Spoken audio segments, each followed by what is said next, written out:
Hi, this is Tawny with the Kinsman Free Public Library, and today I thought I would share a different book tracker from Goodreads. Litsy is a website and an app for Android and iOS devices that combines the best of Instagram and Goodreads.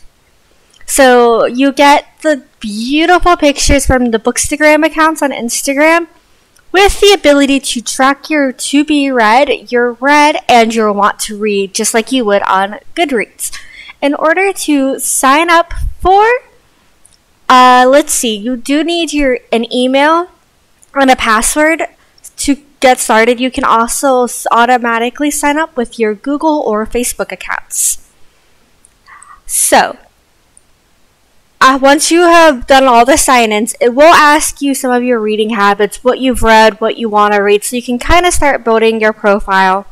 Kind of like when you signed up for Goodreads or signed up for Instagram, it'll want you to put a profile picture up if you want to share your first post, that kind of stuff. Litsy does slowly walk you through the process. It's not the best tutorial, but she does give you one. We're currently on my own home screen, so we're going to kind of walk you through what it looks like.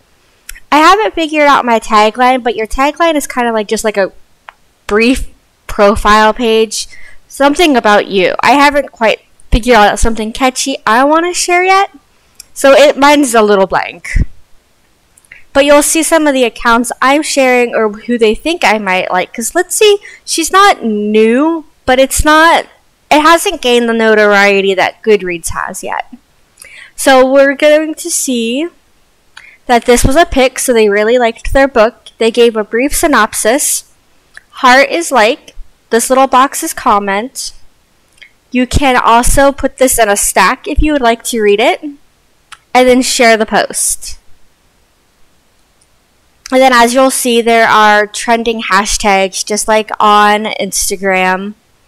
And then they're going to show you the books that people are most reading right now as well, which is really nice, because if you're like, what was that new book again? 9 times out of 10, it's going to be here so that you can easily be like, oh, that's right, that's the one I was looking for.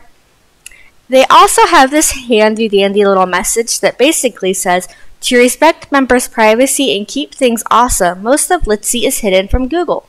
We let humans see and share pages, but not machines, which basically is their way of trying to protect you from those invasive ads and recommendations that always seem to pop up after you've been on Goodreads. You know the ones where you're like, let me read this book synopsis, and now Facebook and Amazon think you want that book. So the ads are just bombarding you everywhere for that one book that you were just like, what is that one about? No, Litsy won't do that. They specifically prohibit that. So you won't have to worry about that as much. When we scroll back up to the top, so home is home, you can search for books by their title, the author, or the ISBN if you happen to know it, which good on you if you know the number but you don't remember the title, because that's amazing.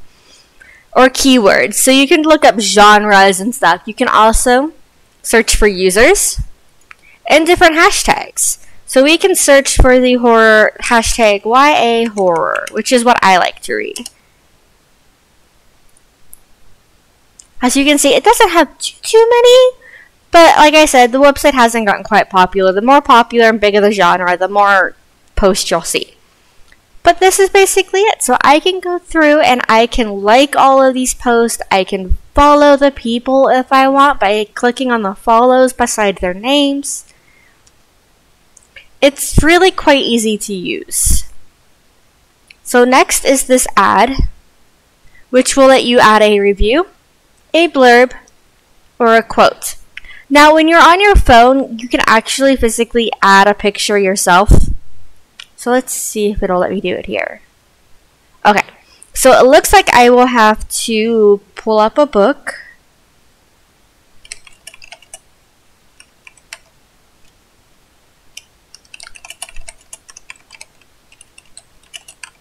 Okay, so here's the book.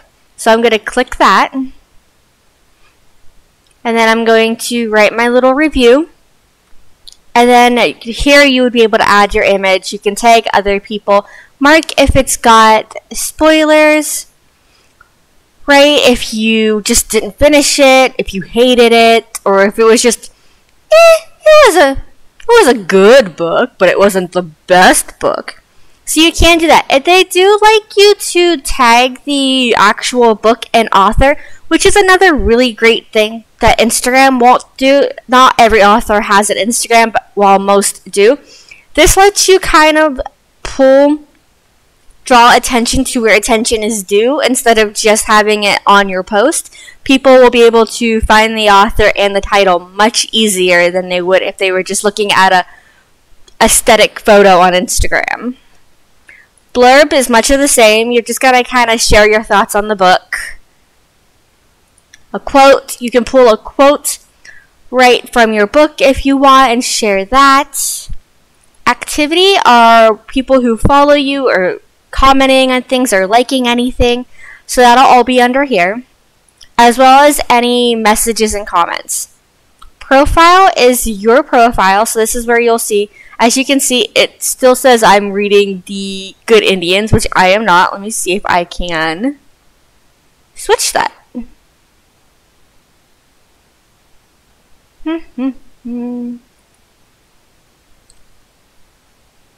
Pick. So I just changed it by clicking on the title and then the little glasses. So I switched to have read and I put it as a pick because it was a pretty good book. I didn't finish it, but that's because I have a habit of letting my to-be read pile overwhelm me, and I check out way more books than I can feasibly read. So I just try to read like giant chunks of everything so I get a sense of what things are about. So we will go back to my profile. And now it doesn't have anything that I'm reading. But as you can see, I do have some photos. Well, just 2. But I have gotten some likes, some comments, that kind of stuff. So this would be my currently reading, my read, my to be read, and my read. So that's it. Your lit fluence is kind of like your popularity, how popular you are. So the more you do, the more you post, the more people interact with you, the more lit fluence you'll get and the more visible your profile is. Following is how many profiles you're following, and then as well as your followers. Settings, that just lets you pick your username and all of that kind of stuff, whether you want your account to be private or public, if you want Google to index your account. So it does give you quite a few bits of control over your profile and your privacy settings, which is super great if you don't want to worry about that. You can also turn on night mode, which tends to be my favorite way. I don't like the harsh white light, so I will usually turn night modes on whenever and where I can because I prefer that dark background. So this is Litsy. It's really easy to use and it's a lot of fun to explore. So while this was just a real quick short introduction video, I highly encourage you to give it a shot and a checkout if you kind of want something that combines Instagram's Bookstagram accounts as well as Goodreads with some seriously great privacy benefits. Thanks for watching. Bye!